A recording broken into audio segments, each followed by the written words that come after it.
reka nibashirireho, reka mbashyireho iyo foto muze murebe. Nawe ubwe asigaje iminsi 2 agapfa. Murebe iyo foto y'uwo mugabo, asigaje iminsi 2 cyangwa umwe n'igice agapfa. Yarakobanya arasa n'imyumbati yishwe n'izuba, ibibabi by'imyumbati byabyishwe n'izuba. Ubu si uyu muntu mubona aho ngaho koko yarwana rugamba ki? Uretse gukama bugondo no gupfukama, nicyo cyitwa gukama bugondo cyangwa no kugonda ijosi, no kubyita ikido. Wone uri gusaba inyeshyamba za Kagame ngo zifate Fizi, ariko ntizizarasa abaturage ngo kuko nabo bazidefanda bazirwana. Karasa n'ibinini by'imbeba. Mwihangane. Ntabwo abarundi bavuye muri Kongo kubera ko ngo bahabye birukanka. Ntabwo abarundi bavuye muri Kongo kubera ko ngo mwabarushije kurwana. Oya, ahubwo uyu mugabo bashireho umucyo, arababwira ngo igitondo cyiza bakunzi cyangwa se bavandimwe abanyarwanda bo muherereye hose. Amazina yanjye nitwa Iside Ndayishimiye. Ntabwo nzi aho muherereye muri kundeba, ariko ndagira ngo mbabwire ko uyu munsi ni kuwa mbere, itariki ni 15 umwaka ni 2022 ukwezi nuko 12. Reka mbabwire, abantu benshi bahoze bibaza batari ko se kuko nibyo ibyo twumvishe kuba Uvira yarafashwe nk'amafaranga igihumbi umuntu yitoraguriye nta kurwana, kuko hari igihe amafaranga nayo urebye neza uburyo yafashwemo n'amafaranga hari igihe wayatoragura umuntu akavuga turampaho n'unda turampaho bikazamo ibintu byango turwana. Rero ntabwo ariko byagenze. Ubu tuvugana hagiyeho umucyo, cyangwa se Uburundi bwashyizeho umucyo kubabufataga nk'ibigwari, kubabufataga nk'abagambanyi, kubabufasha uko bishakiye. Hashyizweho umucyo n'umugaba mukuru w'ingabo z'u Burundi. Amakuru rero kandi nshaka kukugezaho muri gitondo, leta ya Israel cyangwa se ubyite leta ya Netanyahu imaze guhereza imbunda kabombo. Ntabwo nyita imbunda, sinzi niba ari imbunda, gusa imaze guha igikoresho gihwanye na miliyari.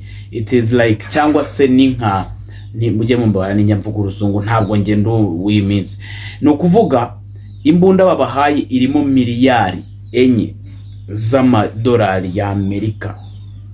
Miliyari 4 zirimo z'amanyamerika. Muri make no kuvuga ngiye kwibara mu manyarwanda ntabwo wabibara ngo bivemo. Ibibazo rero cyangwa se igitondo cy'uyu munsi, aya manywa ibibazo bikomeje kuba byinshi. Icyo nshaka kubwira cya mbere nuko bamwe mu bagambanyi n'ubundi b'ingabo za leta ya Kongo, ntabwo ndi bubyite ko ari abagambanyi, ariko bari kugenda bavayo bakerekana side, bari bakerekana ko redebo n'ubundi nabagambanyi cyangwa se ni abantu usanga basaziye ubusa. Bamwe muri bo harimo umuntu witwa harimo umujenerali witwa Mayele, ubwo tumwite Mayele.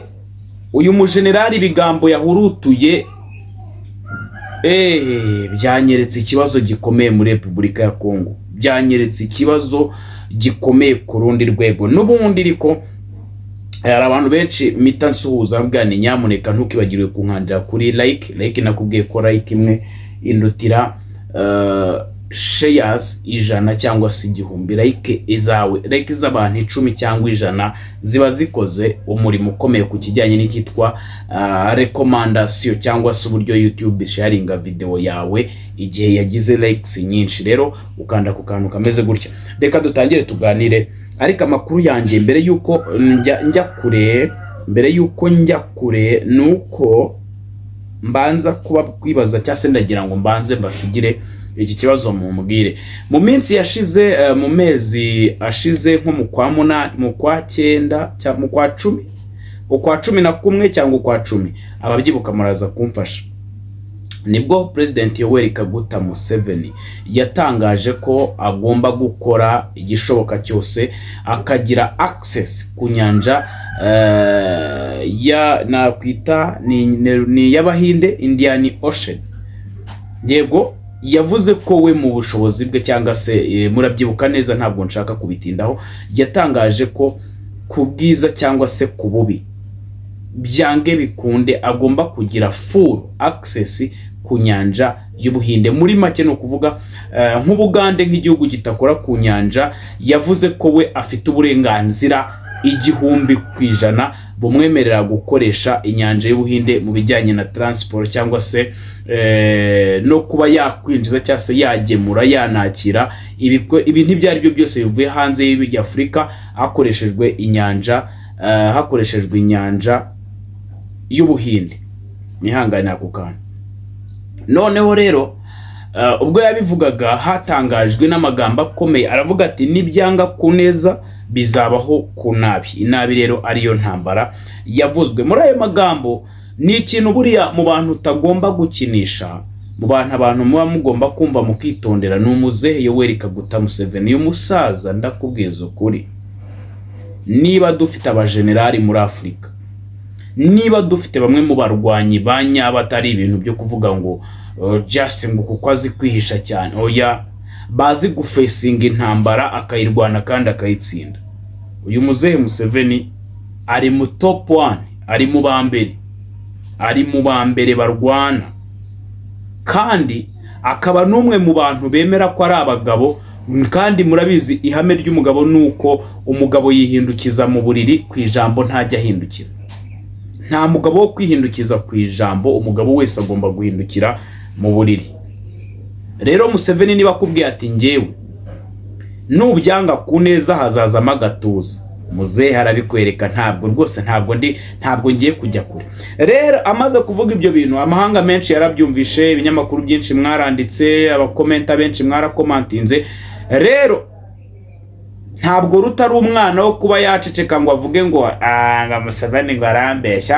Yaravuga ati umusaza ijambo avuze burya imfubyi yumvira mu rusaku, kandi ukuri gushira mu biganiro. Nanjye reka ngerageze nshaka uburyo nitegura. Niko kugira gutya agira na communication rero n'ibihugu biba bigenda bikora ibyaha by'intambara. Murabizi ko Israel ikomeje kwica abanye-Palestina, nkavuga ni Free Palestine, cyangwa se hakenewe justice pour Palestina, hakenewe ubutabera ku gihugu cya Palestina. Rero Netanyahu muri ubwo buryo yaje aravuga ati rero reka nkubwize ukuri, uyu muhungu naramuka azamuye imbunda ntabwo uzamushobora, kuko n'umwe mu barwanyi mufite muri Afurika ndetse no ku isi yose, uvanye habo twagiye twumva mu mateka bamaze gucaho. Uyu muhungu witwa Museveni niwe wa mbere urwana abantu ntibarwane muri Afurika musigaranye, abandi just you are pretending. Rero kwirinda biruta kwivuza. Reka tuguhe inkunga. Bahise bamuha imbunda, bakise muri make amakuru ndi kuvana kuri kimwe mu bihugu mu binyamakuru kiri kuvuga ko umuyobozi wa Israel Benjamin Netanyahu yahaye Perezida William Ruto icyo bita systeme y'ubwirinzi cyangwa se anti-missile cyangwa byaza anti-missile. Za mbunda mwagiye mubona hariya za Kamanyola, zirimo zikoreshwa n'inyeshyamba za M23 zahawe n'u Rwanda mu gufata bomb cyangwa se amaroketi n'amamisire abaciye mu kirere zikayasama. Rero uyu muhungu yahaye William Ruto iyo anti-missile cyangwa se iyo systeme y'ubwirinzi irinda indege, bavuga ko ifite agaciro ka miliyari 3 na miliyoni 4 mu buryo bwo gukomeza igisirikare cya Kenya, ndetse ngo cyaba kirwanira mu kirere.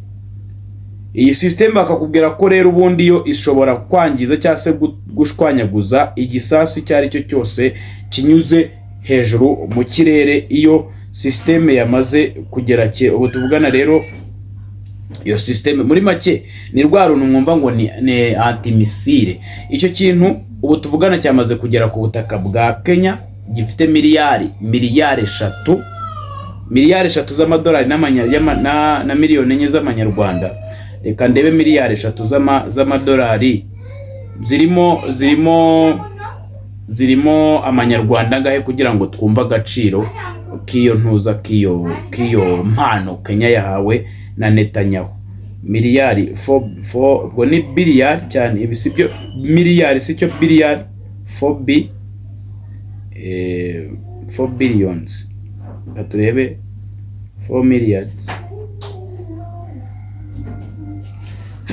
mwihangane, miliyari 3 mu manyarwanda nangahe? Miliyari 4 mu manyarwanda nangahe?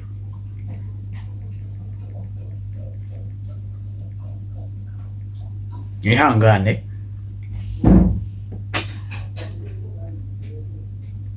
turebe harimo angahe.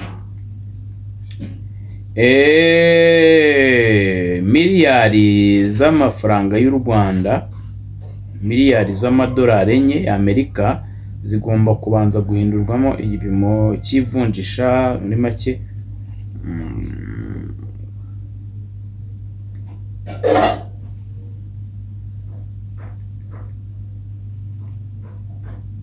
Bagira ngo ndebe nyine abantu bamuzi iby'imibare mujye mumfasha.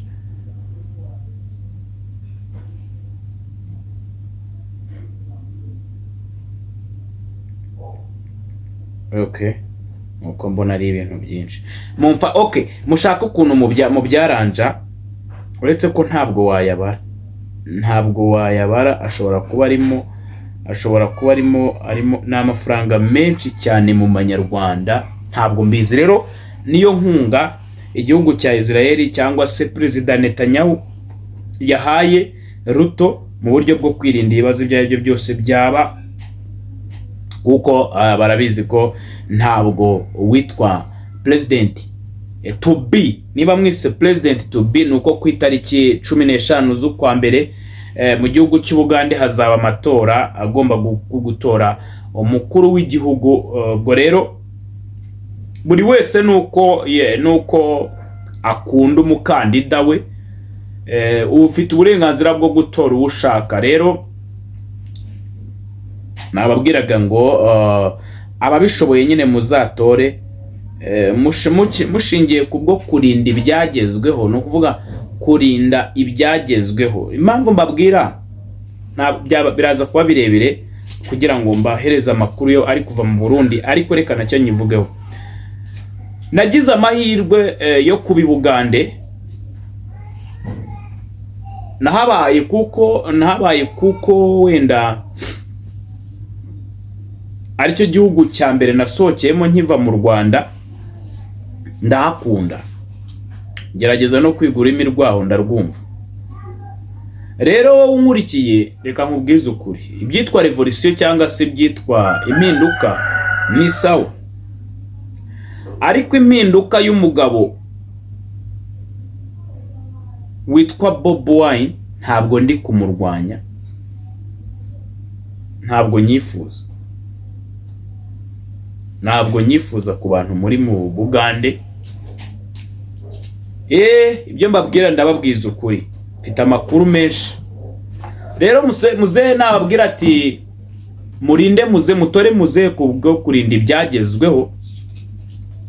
Abantu muzi ahitwa za Najya na Nkumbi, ahantu muzi za Kisubi ni Kasuri, ahantu muzi za Namasuba mu myaka ya kera ku butegetsi bwariho, mwagenda uyu munsi mugatanga ubuhamya. Abantu muzi mu bice bigiye bitandukanye, abumva za Fort Potro, abumva za Kagadi, abumva za Hoima, abumva za Kiboga, abumva za Kasese, abumva za Mbare, abumva za Kapiripiriti, abumva za Teso, everywhere imihanda yarakozwe, amasite, amasoko. Wenda haracyari ibibazo by'uburezi birumvikana, kuko Bugande ni igihugu kinini, n'uwaguye imyaka 80 utapfa koruganiza mu gihe gitoya, ariko hari ibyakozwe kuko ugiye ukajya za Mubende iyo ngiyo wumva bavuga hari isoko ryiza cyane mpuzamahanga, bamaze kubaka stade y'igitangaza ishobora kuba iri muri zimwe zirenze muri Afurika hitwa za Hoima. Ubwo rero muzehe Museveni rwose muzamushinze ibindi. Rero n'uburenganzira bwanyu kumutora, ariko ngewe ngiye gutora namutora, yego. no kubwo nakwita gutora Museveni byase kubw'umutekano w'abagwira. Icyitwa abagwira no kuvuga abanyamahanga mwahawe ijambo, muhabwa imirimo, mujya numva ngo mubonana za passport. Biragoye rero ko mu Rwanda kwa Kagame wabona passport, biragoye inshuti yanjye. Ibyo mvuze ibintu abanyumvishe muranyumvishe, ntabwo mbanje kuri babandi nyene bafitanye ibibazo na Museveni mu mateka. No burengana ibibazo byanyu, nge sinari mari ndavuga iby'uyu munsi wa none. Umunyarwanda rava Rwanda niranga muntu ye akajya Buganda akabona passport, akajya Buganda akabona akaza, akajya genda kwa Kagame ubona iranga muntu. Reka twikomereze. Nubundi tukiri aho ngaho rero, ndakubwira ko muri iki gitondo cy'uyu munsi icyo baravuze ngo drone, hari amakuru avuye muri Kongo avuga ko drone ya FARDC ibyutse irasa ahantu hitwa Rugeze muri Kivu y'Epfo. Nubundi uvuga ngo ahanira harindemuye, byanga byakunda muraza kubona amashusho cyangwa se amavideo yaho y'igitero kihabaye. Iki gitero kikaba kibaye muri Sud Kivu, ahari umutwe cyase ahari ibirindiro bigiye bikomeye cyase bikomeye, hari hashyizwe base y'inyeshyamba za M23. Rero bari kuvuga ko ingabo nyinshi cyase inyeshyamba nyinshi zihaguye, abandi bakaba ba casualty bitewe na operation umuhunga hakoze mu minota mike cyane y'ubufindo. Iyo niyo makuru mugomba kumenya. Hitwa Rugeze bahacuncumuriye inyenzi, bacuncumuriye ubuhungu bwo kwa Polo, ngo inkumbi baravuga ngo inkubiri cyangwa se ivumbi ratumuka. Ndeka mbabwire kuri uyu muhungu witwa Mayele, yitwa General Mayele. Abyutse ugatangaza aravuga ngo mbese inyeshyamba za M23 mwatubariye mukaza mugatwara Fizi, kandi ni general ufite position militaire ayoboye ahagarariye. Aravuze ngo inyeshyamba za M23 mwababariye mukaza mugafata Fizi. Bundi Fizi yarabananiye, ahitwa Zanzibira haranze, ahitwa za Kaziba haranze, hari uduce twanze kubera muzalendo wa kweli. Rero hari umuhungu witwa James Fieka, umurwanyi mu barwanyi, umusore n'umurwanyi for sure. Mvuga ko n'umunsi ibi byihebe bya Kagame byamufasha bakamufata, byanyabyo bakamufata muri Kongo, witwa Fieka James. Ntabwo nzi uko bizagenda. Yaravuze ngo muri ukani video yaduhaye ari ahitwa Uvira, aravuga ngo hapa niko Uvira, ile ni station y'umuntu runaka. Noneho hano nta haduyi uhari, aduyi uhari n'ubusirikare bwa FARDC buri kuviriya mu aho yise ngo niba ari mu kiraro ngo burimo buhunga amasasu, noneho buhunga urugamba. Aravuga ati ubu rero nabwo tugiye kuburasa, kubera ko nta mugabo wo guhunga urugamba ngahungiwe ate abagore basigare bafatwa ku ngufu, abandi babyarwemo abana, abandi barwazwemo za sida n'ibindi. James Fieka rero yaravuze ati ubugabo nibwo kibazo ubu generali. Muri urwo rwego rero ntuza iki General Mayele cyasabiye ibyihebe bya Kagame kugenda bagafata Fizi, ngo ariko gishyiraho hasi akantu kagakanga abana, ngo ikibazo kizaba umunsi muzibeshya mukarasa ku baturage, muzaze mutware, ari ntituzarwana, ariko nimbarasa abaturage tuzidefanda. Tekereza kirasa icyo kintu, nkweretse ifoto yacyo bambi. None se ubundi uretse ko cyangwa reka ngire gutya, reka nibashirireho, reka mbashyireho iyo foto muze murebe nawe ubwe. Asigaje iminsi 2 agapfa. Murebe iyo foto y'uwo mugabo, asigaje iminsi 2 cyangwa umwe n'igice agapfa. Yarakobanya arasa n'imyumbati yishwe n'izuba, ibibabi by'imyumbati byabyishwe n'izuba. Uyu muntu mubona aho ngaho koko yarwana rugamba ki? Uretse gukama bugondo no gupfukama, nicyo cyitwa gukama bugondo cyangwa no kugonda ijosi, no kubyita ikido. wo ni uri gusaba inyeshyamba za Kagame ngo ze zifate Fizi ariko ntizizarasa abaturage ngo kuko nabo bazidefanda bazirwana. Karasa n'ibinini by'imbeba. Mwihangane.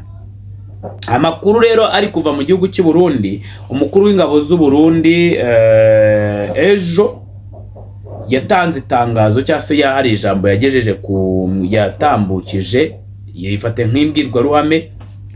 Uyu mugabo abenshi nyine bagaye u Burundi kubw'igikorwa cyabaye cyo kureka Uvira bakigendera, ariko yaje ashyiraho umucyo arabwira ati reka ntimugatekereze ko Uvira yafashwe kubera ko twatsinzwe twatinye urugamba. No, ntabwo Uvira yafashwe kubera ko baturushije kurasa cyane. Oya, nta nubwo yaturashe kubera ko twahunze.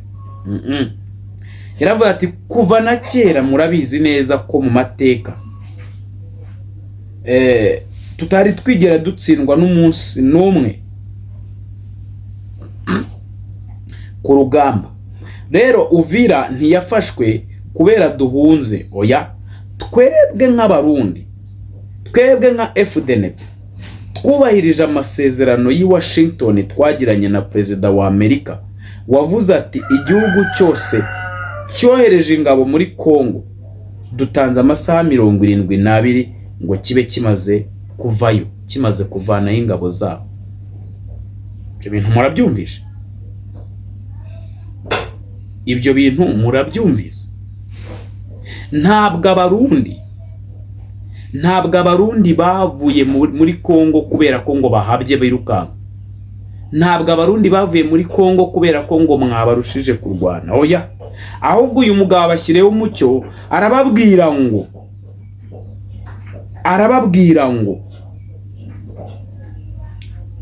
twubahirije amasezerano, twubahirije ibyo twavuganye na Donald Trump, twubahirije ibyo twavuganye na Donald Trump wasabye ingabo z'ibihugu ibyo ari byo cyangwa se buri musirikare utari uwa Kongo kuba yavuye mu gihugu cya Kongo mu masaha 72 n'iminsi 3 gusa. Rero twe twayubahirije, turazi yuko inyeshyamba za M23 yumva turazikuyeyo ikifata ni mu Kirundi ikifata uburere bwose twari turimo nka Kayogota, Ruvungi, Rubarika ndetse no muri Uvira. Ikiza kuhafata mu mahoro nta ntambara ibaye, nayo ntimwongere kurwanira intambara zo kuri interinete. Akari nyuma karahinda, Uburundi ntidutsindwa turatsinda. Sagarara Burundi, sagamba abarundi muhumure.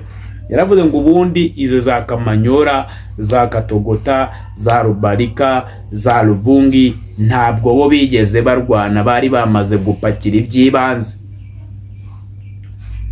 Abarundi bo bari bamaze kuva mu nzira kera cyane, mbere yuko bajya kurwana Rubarika, mbere yuko bajya barwana Ruvungi, mbere yuko barwana Katogota. Abarundi tayari bari bamaze kuvana mu nzira inkweto zabo, bamaze kuvana mu nzira ibikoresho byabo, kubera ko